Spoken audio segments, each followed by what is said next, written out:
আসসালামু আলাইকুম রহমতুল্লাহি ওয়াবারাকাতুহু। সম্মানিত দর্শক, বাংলাদেশের রাজনীতি এখন অনেকটা আপা কেন্দ্রিক হয়ে গেছেন। আপা আসবেন, আপা আসবেন না, আপা টুস করে ঢুকে পড়বেন, কিংবা আপা টুস করে ঢুকে পড়বেন না।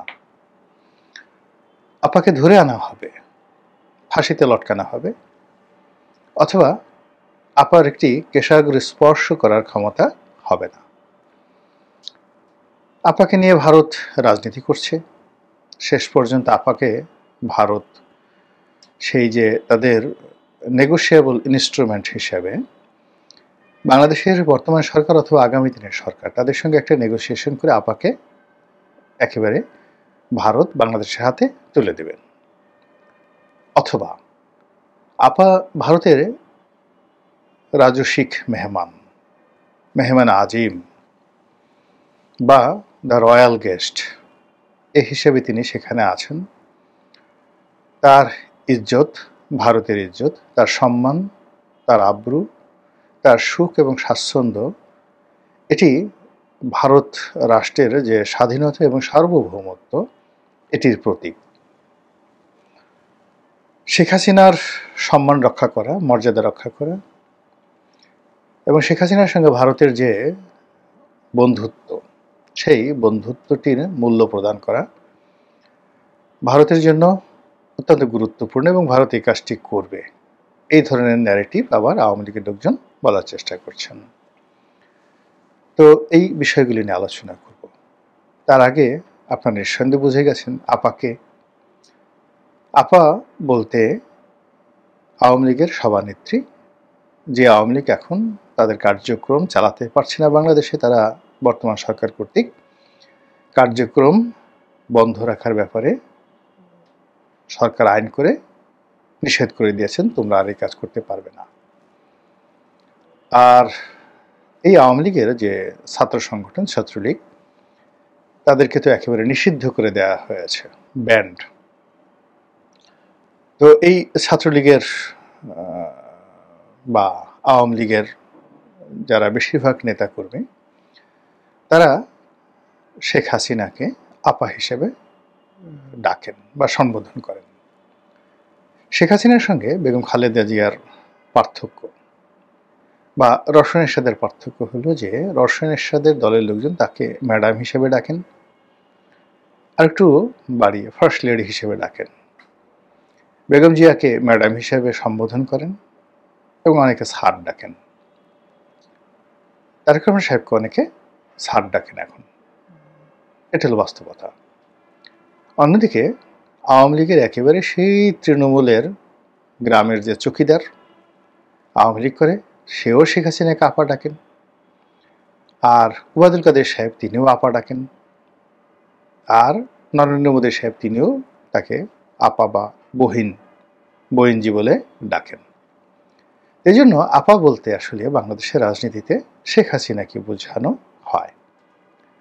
তো এই যে গত বছর 24শে আগস্টের পর, মানে 24শে আগস্ট না, গত বছর মানে 2024 সনের আগস্ট মাসের 5 তারিখের পর শেখ হাসিনাকে নিয়ে নানা রকম ট্রল করা হচ্ছে। আবার আওয়ামী লীগের যারা লোকজন রয়েছেন তারা শেখ হাসিনাকে সামনে রেখে নানা রকম ভয়, ভীতি, আতঙ্ক তাদের প্রতিপক্ষকে দেখাচ্ছেন। আর এই অর্থে শেখ হাসিনা তিনি নিজেও কিন্তু একেবারে চুপচাপ বসে নেই। তিনি তার ঝাঁঝালো বাক্য দ্বারা, বক্তব্য দ্বারা তিনি বোঝানোর চেষ্টা করছেন যে এখনও তিনি ডক্টর মোহাম্মদ ইউনূসের চাইতে যথেষ্ট শক্তিশালী। তিনি বোঝাতে চাচ্ছেন যে তার 15 বছরে 3টি নির্বাচন হয়েছে। এই 3টি নির্বাচনে যে যাই বলুক না কেন, কিন্তু দেশ তিনি মাশাআল্লাহ ভালো চালিয়েছেন। নির্বাচন অবৈধ হয়েছে, রাতের ভোট হয়েছে, বিনা প্রতিদ্বন্দ্বিতার ভোট হয়েছে, হাঙ্কি পাঙ্কি হয়েছে, ইত্যাদি নানা রকম। কিন্তু বাস্তবতা হলো যে শেখ হাসিনা এবং তার লোকজন মনে করেন যে দেশে তারা যে শাসন প্রতিষ্ঠা করেছেন, আইনের শাসন, মানুষের জানমালের নিরাপত্তা, মানুষের ব্যবসা বাণিজ্য করার স্বাধীনতা এবং মানুষের যে অর্থনৈতিক জীবনের যে গতিশীলতা, মানুষের মনে সোশ্যাল সিকিউরিটি, রাষ্ট্রের প্রতি বিশ্বাস, আস্থা এবং যারা প্রশাসন যন্ত্রে রয়েছেন তাদের সবাইকে সাধারণ জনগণ যেভাবে সমীহ করা দরকার, ভয় পাওয়া দরকার, ইজ্জত করা দরকার, ঠিক সেইভাবেই তারা ইজ্জত করত। এখন যেভাবে রাষ্ট্রের যে কোনো লোকেরই এখন সাহস বেড়ে গেছে, তারা কে আইজি, কে সেনাপ্রধান, কে সেক্রেটারি, কে উপদেষ্টা, কে প্রধান উপদেষ্টা, এটা কোনো বিষয় নয়। তারা যে কোনো মানুষের বিরুদ্ধে মব করতে পারে, যে কোনো মানুষকে গালাগাল করতে পারে, যে কোনো মানুষকে বেইজ্জতি করতে পারে। এটি একেবারে যাকে বলা হয় যে আপাত দৃষ্টিতে মনে হবে যেন মগের মুল্লুক বা মবের মুল্লুক, কিন্তু একটি রাষ্ট্র ব্যবস্থার জন্য এটা ভয়াবহ অশনির সংকেত। রাষ্ট্রের কিছু কিছু বিষয় থাকে যে বিষয়গুলোতে মর্যাদা রাখতে হয়, সম্ভ্রম রাখতে হয় এবং মানসম্মান রেখে কথা বলতে হয়। তো শেখ হাসিনা যারা লোকজন মনে করেন যে এই রাষ্ট্রের যে জায়গাগুলো রয়েছে সম্মানের, ভয়ের, মর্যাদা দেওয়ার, ঠিক সেই জায়গাতে তার দল আওয়ামী লীগ এবং শেখ হাসিনা এবং আওয়ামী লীগের সরকার সুন্দর একটি দায়িত্ব পালন করেছেন এবং জনগণ এখন বুক থাপড়িয়ে, বুক চাপড়িয়ে হাহাকার করছে, এ আমরা কি করলাম, হে আল্লাহ, এ আমরা কি করলাম, যে লাউ সে কদু তো এখন আর হচ্ছে না, আমরা কাকে তাড়িয়ে আমরা সেই রত্ন ফেলে ছাই খেলাম, আমরা সেই যাকে বলা হয় পোলাও কুরমা, কালিয়া কুপ্তা বাদ দিয়ে পচা কুমড়া নিয়ে এখন আমরা খাচ্ছি, পচা কুমড়া মাথায় নিয়ে নাচছি, এ কি করলাম, এটা আওয়ামী লীগের লোকজন মনে করেন। তো কাজেই তারা স্বপ্ন দেখেন, এই আমরা আসলাম, আসবো, আজ আসবো, কাল আসবো। যারা আওয়ামী লীগের লোকজন তাদের বক্তব্য হলো খুব দ্রুত আমরা চলে আসছি। কোথা থেকে? ভারত থেকে, ইংল্যান্ড থেকে, আমেরিকা থেকে। এবং এখানে শেখ পরিবার যারা লোকজন আছেন তারা সবাই, সেটা বাহাউদ্দিন আসিম বলেন, জাহাঙ্গীর কবির নানক বলেন, অন্যান্য যারা আছেন তারা সবাই, অ্যাজ ওয়েল অ্যাজ জনাব সজীব ওয়াজেদ জয়, সাইমা ওয়াজেদ পুতুল, শেখ হাসিনার নিজে, শেখ রেহানা, এবং অবস্থা দৃষ্টি মনে হচ্ছে যে শেখ রেহানার পরিবার আগামীতে যদি আওয়ামী লীগ ক্ষমতায় আসেন বা আওয়ামী লীগ যদি একটা ভালো অবস্থায় পৌঁছে যায়, তাহলে টিউলিপ সিদ্দিকের সম্ভবত ব্রিটিশের যে ব্রিটেনের যে রাজনীতি, এটা বাদ দিয়ে বাংলাদেশের রাজনীতি করবেন, ববি করবেন, তারপর রূপন্তী করবেন, মানে শেখ রেহানার পরিবারে করবে, শেখ হাসিনার পরিবারে করবে। এখন এইরকম তাদের ভিতরে একটা আত্মবিশ্বাস জেগে গেছে যে মানুষ এখন কায়মনোবাক্যে আওয়ামী লীগে চাচ্ছে। এই গেল তাদের কথা। আমি কিন্তু এই সকল কোনো কথা আমার ব্যক্তিগত অভিমত না, আমি শুধু বর্ণনা করছি, বিশ্লেষণ করছি। অন্যদিকে যারা আওয়ামী লীগের বিরুদ্ধ পক্ষ, তারা সবাই বিশ্বাস করে যে এই বাংলাদেশে আওয়ামী লীগের নাম নেওয়ার মতো কোনো মানুষ এখন আর নেই। একটা ভাইব তোলার চেষ্টা করা হচ্ছে, কিন্তু মনে প্রাণে আওয়ামী লীগকে সবাই ঘৃণা করে। আর শেখ হাসিনা আসলে হয়তো শয্যাশায়ী, অসুস্থ, তার ক্যান্সার হয়েছে, সে বেশি দিন বাঁচবে না। এবং শেখ হাসিনা যখন ক্ষমতায় ছিলেন তখনও তাকে নিয়ে এরকম নানা রকম প্রচার হতো যে তিনি একেবারে থার্ড স্টেজে আছেন, এখন বিছানায় শুয়ে আছেন, ইংল্যান্ডে বসে, আমেরিকায় বসে থেরাপি নিচ্ছেন, হয়তো বাঁচবে না, বাংলাদেশে তার লাশ আসবে। তো এই ব্যর্থতা, মানে আন্দোলনকারী যারা আছেন তারা কোনো কিছু না পেরে, এরকম শেখ হাসিনার ক্যান্সার হয়েছে, তিনি মরে গেছেন, মরে যাবেন, তিনি আর আসবেন না, এরকম বহু ঘটনা আমরা ওনার ইংল্যান্ড সফর, ফিনল্যান্ড সফর, ওনার ক্ষমতাকালীন সময়ে যখন আমেরিকা সফরে গেছেন, আমরা এরকম গল্পগুজব বানিয়ে মনের আনন্দে বগল বাজিয়েছি।